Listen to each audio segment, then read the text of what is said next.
किसी भी विपक्ष के नेता या को आप उठा के देख लें तो शंका तो लगी रहेगी ना, जब आप निजी हमले करते रहेंगे, व्यक्तिगत हमले, और अनुराग ठाकुर जी के बयान को स्पंज करने के बाद आप ट्वीट करेंगे जी, या शरद पवार जी के लिए अलग मापदंड होगा और अजीत पवार के लिए अलग मापदंड होगा।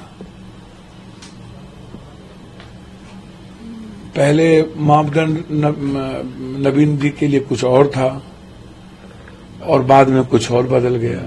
पहले आंध्रा के जगन के लिए मापदंड कुछ और था, बाद में चंद्रबाबू नायडू के लिए बदल गया।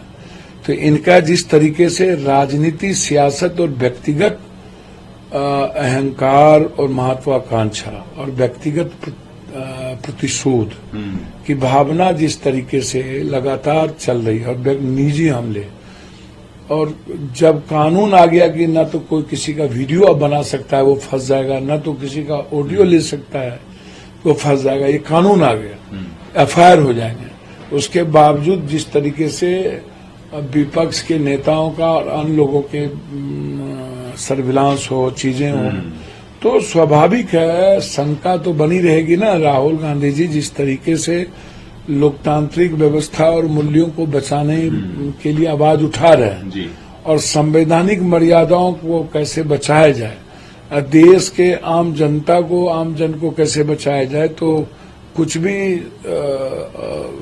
संभव असंभव कुछ भी हो सकता है। इस बार काफी कॉन्फिडेंट नजर आ रहे हैं, बिल्कुल मैं तैयार हूं। भैया राहुल गांधी जी कॉन्फिडेंट हैं या अनकॉन्फिडेंट, कोई भी नेता, कोई भी विपक्ष का नेता, कोई भी मजबूत नेता कॉन्फिडेंट में ही रहेगा।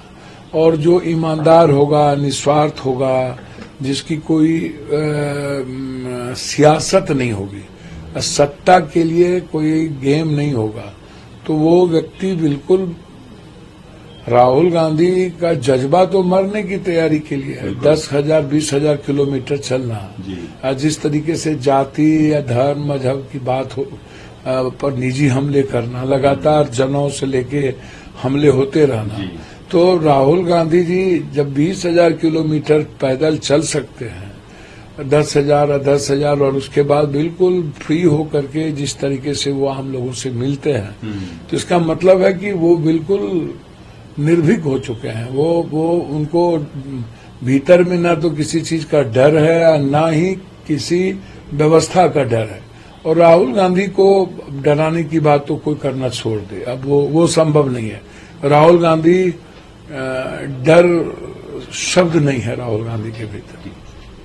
सर, कल फनी वैष्णव रेल मंत्री बजट पे जब वो जवाब दे रहे थे तो विपक्ष के सांसदों के द्वारा उनको रील मंत्री बोला जा रहा था, जिसपे वो काफी गुस्सा भी नजर आए। उन्होंने कहा कि मैं रील मंत्री नहीं हूं, रील नहीं बनाता हूं, मैं हार्डवर्क करता हूं, काम करता हूं। इस बयान को आप कैसे देखते?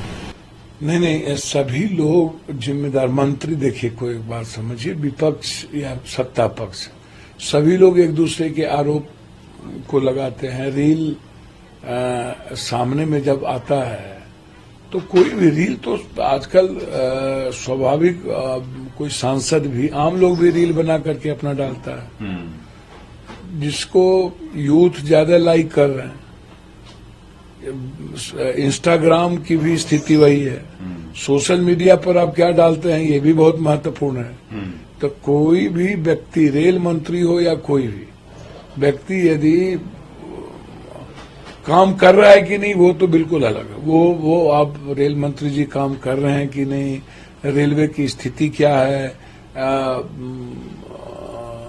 रेलवे को आम बजट के साथ नहीं जोड़ना चाहिए, इस पर बहस हो।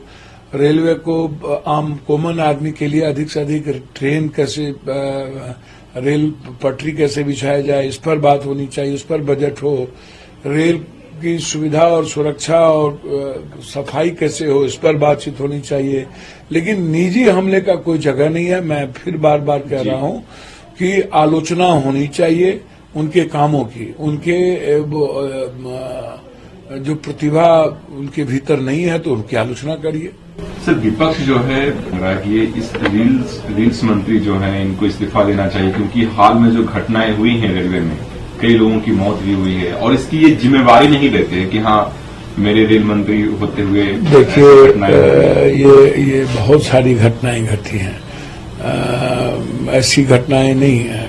और हमेशा मोरल वैल्यूज की बात आई। नीतीश कुमार इस्तीफा दिए थे, और भी लोग कांग्रेस में थे तो कई रेल मंत्री इस्तीफा दिए थे। तो ये कोई संवैधानिक नियम नहीं है, कोई कानून नहीं है।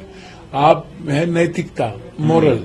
तो ये जो मोरल वैल्यू है, आदमी कितना अपने मोरल वैल्यू को हाई रखता है, और समाज इस चीज को देखता है।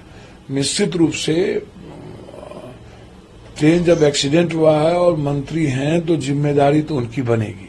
वो कोई चेयरमैन की पदाधिकारी आप सस्पेंड भी नहीं करते, इंक्वायरी सेटअप नहीं करते, इंक्वायरी नहीं आती है। तो यहाँ गलतियां तो है और रेल मंत्री जी को एक्सेप्ट करना चाहिए।